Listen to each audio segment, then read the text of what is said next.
Yo, selamat datang di Freaks Channel. Seperti yang gue bilang di video sebelumnya, kali ini gue ingin ngebahas tentang kekuatan-kekuatan dan hierarki yang ada di Tower of God ini. Ya, gak usah berlama-lama lagi, langsung saja. Oke, yang pertama, Regular. Regular merupakan orang-orang yang dipilih atau terpilih oleh Hedon selaku administrator lantai 1 untuk menaiki menara. Para regular yang telah dipilih oleh Hedon ini akan diteleportasi ke lantai 2 dan menjalankan serangkaian ujian untuk naik ke lantai berikutnya. Nah, dalam para regular ini juga ada tingkatannya, yaitu regular tingkat E merupakan para regular yang telah berhasil menyelesaikan ujian lantai 20. Lantai ini juga sering disebut sebagai lubang jarum ke langit oleh para regular karena tingkat kesulitannya yang tinggi sehingga banyak para regular yang menyerah di lantai 20 ini. Selanjutnya ada regular tingkat D, yaitu para regular yang telah menyelesaikan ujian lantai 30, dan C untuk para regular yang telah berhasil menyelesaikan ujian lantai 49. Untuk tingkat A dan B, belum diketahui diberikan saat menyelesaikan ujian lantai keberapa. Kemudian ada ranker. Ranker merupakan para regular yang telah berhasil mencapai puncak menara yang saat ini lantai ke-134. Normalnya para regular membutuhkan waktu 500 tahun untuk mencapai ke puncak menara dan menjadi seorang ranker. Maka dari itu, gelar seorang ranker merupakan gelar yang sangat mewah. Dikatakan bahwa mereka tidak akan memiliki masalah dengan biaya hidup. Namun setelah menjadi ranker ini bukan berarti persaingan telah berakhir. Justru persaingan di antara para ranker jauh lebih mengerikan dibanding saat masih menjadi regular.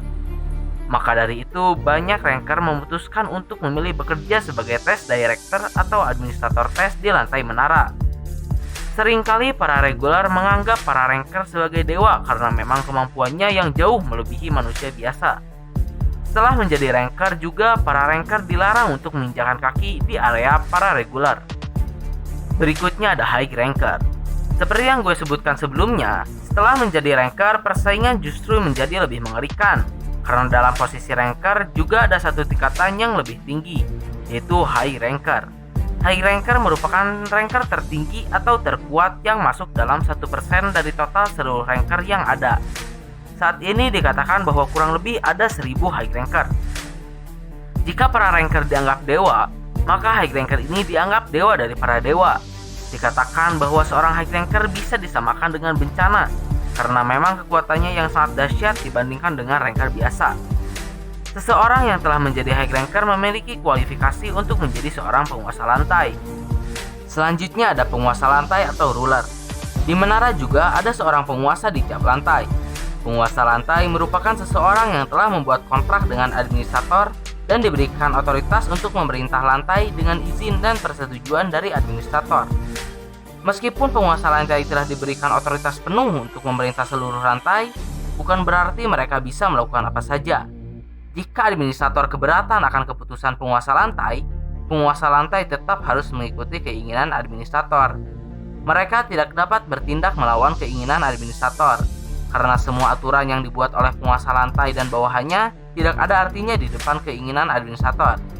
Meskipun penguasa saat ini memiliki hak membuat keputusan absolut sehubungan dengan tes di lantai, itu tidak berarti bahwa otoritas administrator telah goyah.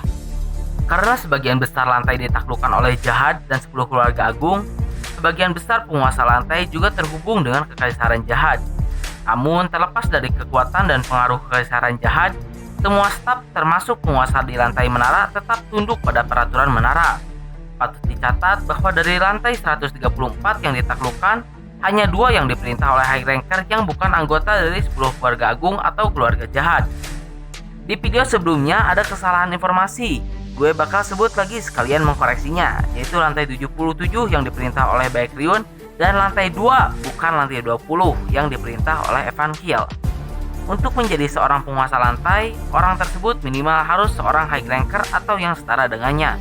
Tugas penguasa lantai adalah mengelola ujian lantai dan menjaga lantai tersebut. Jika high ranker atau yang setara dengannya muncul di lantai mengamuk dan menyebabkan masalah, sudah pasti bagi penguasa lantai akan turun dan memeriahkan kekacauan tersebut. Buat yang baru nonton, awas spoiler. Saat Ba menjalankan tes dari administrator bersama timnya, terjadi kekacauan karena seorang bawahan Jahad mencampuri ujian tersebut.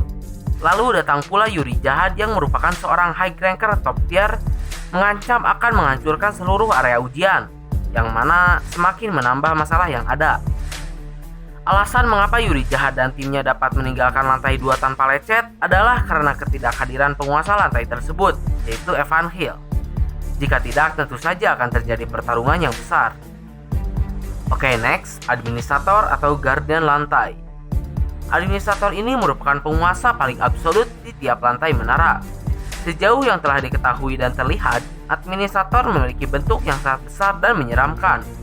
Karena Siu selaku pengarang Tower of Gods ini menyukai dunia laut, jadi ilustrasi para administrator ini menyerupai monster-monster laut seperti paus, kraken, dan lain-lain. Kecuali administrator lantai 1, Hedon, memiliki bentuk yang lebih kecil dan mirip seperti kelinci. Namun jangan salah, Hedon ini satu-satunya administrator yang bisa pergi ke semua bagian menara. Karena umumnya para administrator hanya dapat menempati lantai yang mereka tempati.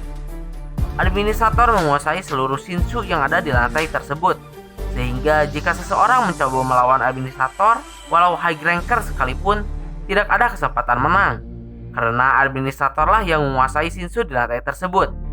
Tanpa Shinshu, high ranker sekalipun tidak bisa apa-apa, walaupun bukan berarti menjadi tak berdaya juga.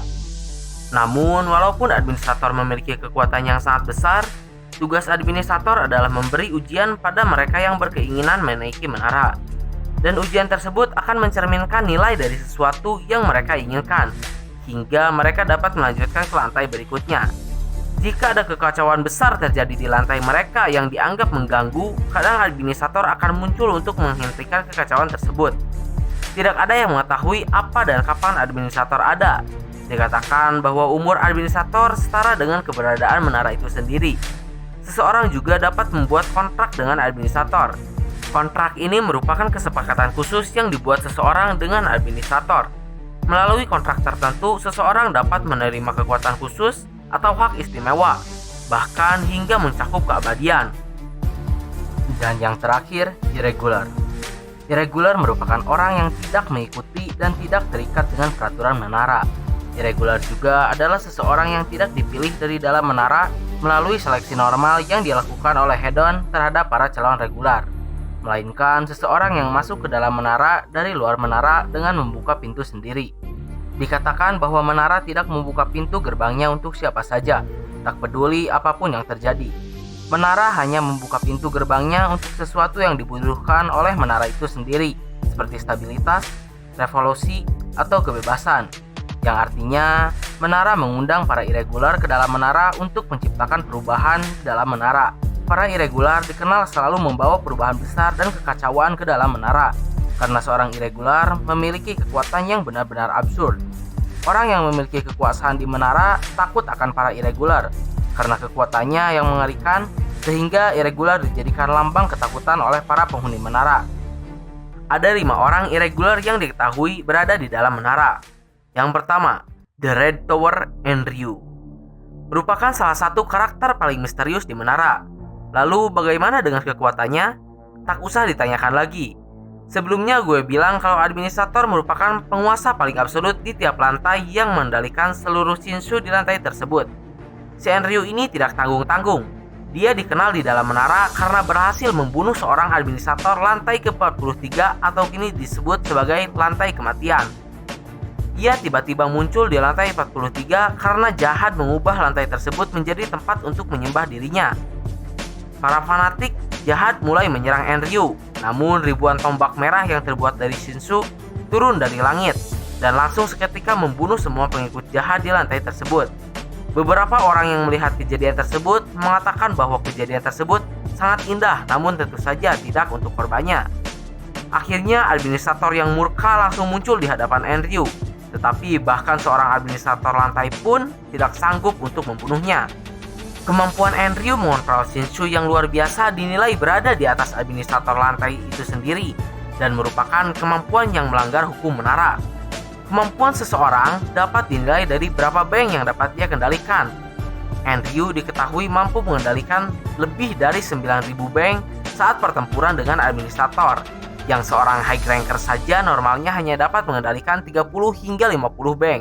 Belum cukup sampai di situ, Enryu bahkan dirumorkan dapat menciptakan makhluk hidup dari Shinshu. Sudah cukup menjelaskan bukan keabsurdan seorang irregular ini?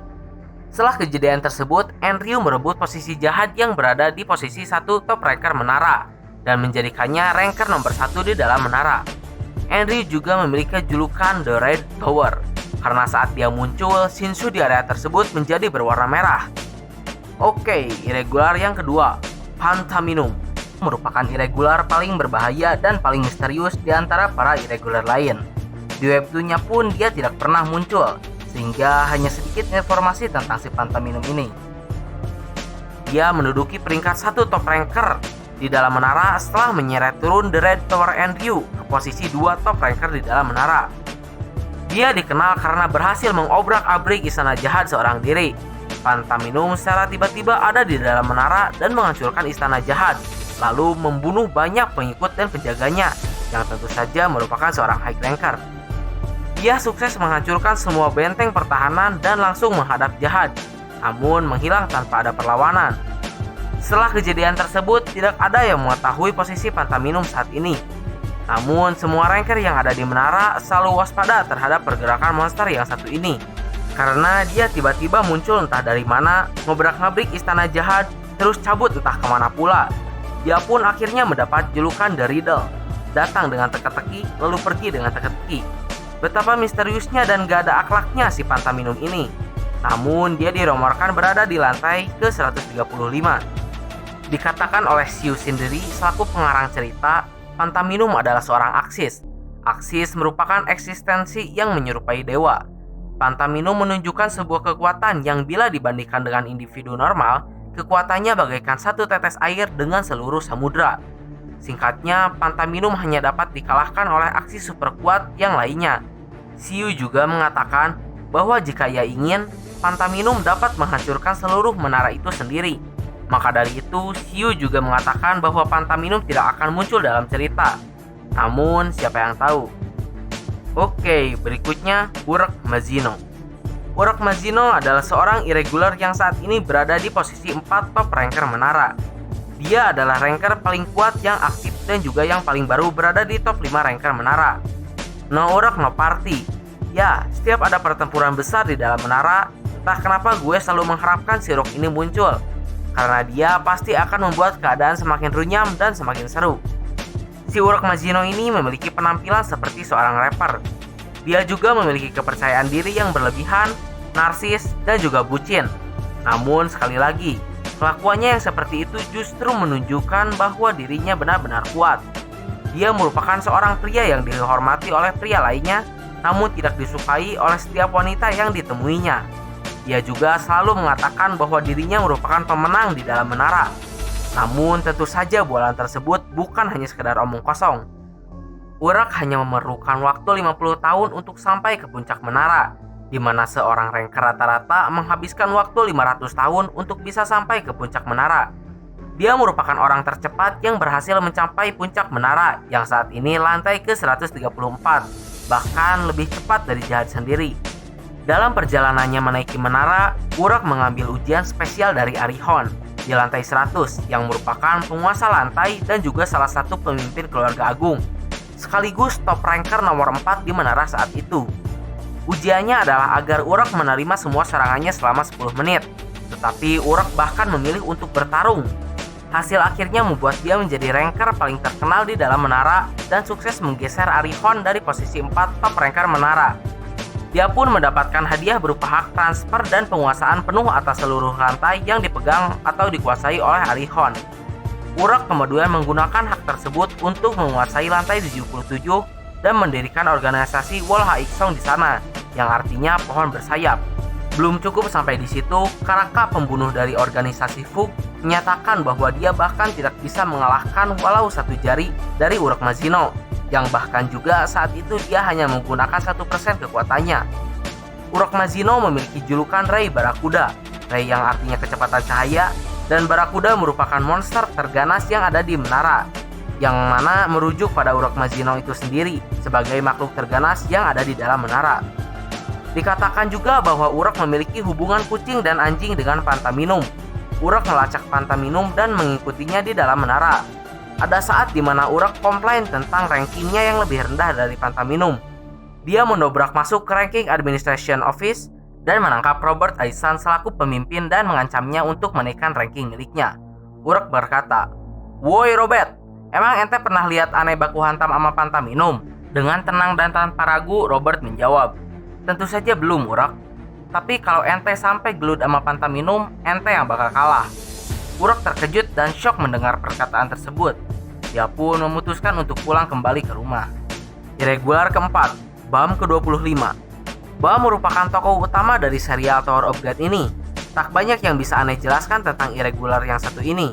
Lebih baik ente baca sendiri webtoonnya untuk mengikuti perkembangan si Bam ini. Untuk seorang irregular, kekuatannya saat ini tidak bisa dibandingkan dengan 3 irregular yang tadi. Namun tetap, kekuatan Bam ini sudah cukup absurd di antara para regular. Bahkan Bam dapat mengalahkan seorang ranker walaupun dia masih berada di tingkat regular, yang mana itu mustahil dilakukan oleh regular biasa. Membuat dirinya disegani dan diwaspadai.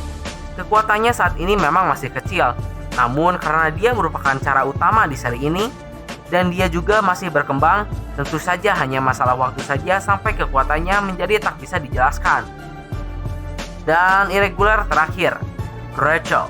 Perempuan berambut kuning yang bersama Bam ini juga merupakan seorang irregular, dikonfirmasi langsung oleh Siu sendiri. Berbeda dari irregular lain, Rachel ini tidak memiliki kekuatan spesial apapun, atau bisa dikatakan bahkan lebih lemah dari seorang regular biasa. Tidak ada yang mengetahui bagaimana kehidupan Rachel sebelum memasuki menara, namun ia mengetahui banyak rahasia dan legenda yang ada di dalam menara. Namun tetap, sebagai seorang irregular, Rachel memiliki sesuatu yang misterius. Saat ujian di lantai 2, Endorsi merasa tidak ingin menyerang Rachel. Dia merasa gelisah ketika berada di dekatnya. Endorsi bahkan selaku putri jahat memiliki sifat angkuh, menuruti begitu saja orang yang bahkan tidak dikenalnya untuk tidak menyerang kelompok Bam saat ujian di lantai 2. Namun bila ada kekuatan yang harus disebutkan dari si Rachel ini, yaitu dia dapat membuat pembaca geram dan emosi karena perbuatan-perbuatan yang dilakukannya. Oke, kemudian ada tambahan terakhir. Jahat beserta pemimpin 10 keluarga agung juga merupakan seorang irregular.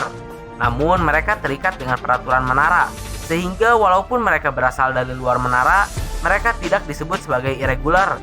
Lagi pula mereka juga orang-orang pertama yang memasuki menara, sehingga istilah irregular mungkin belum ada yang mengerti. Oke, mungkin kurang lebih seperti itu untuk penjelasan tentang 10 keluarga agung, kerajaan jahat, Fug, dan lain-lain akan dijelaskan di video selanjutnya tentang organisasi-organisasi yang ada di Tower of God ini. Terima kasih telah menonton, like dan subscribe kalau suka, komen bila ada kritik dan saran. Mohon maaf untuk kekurangannya. Ciao.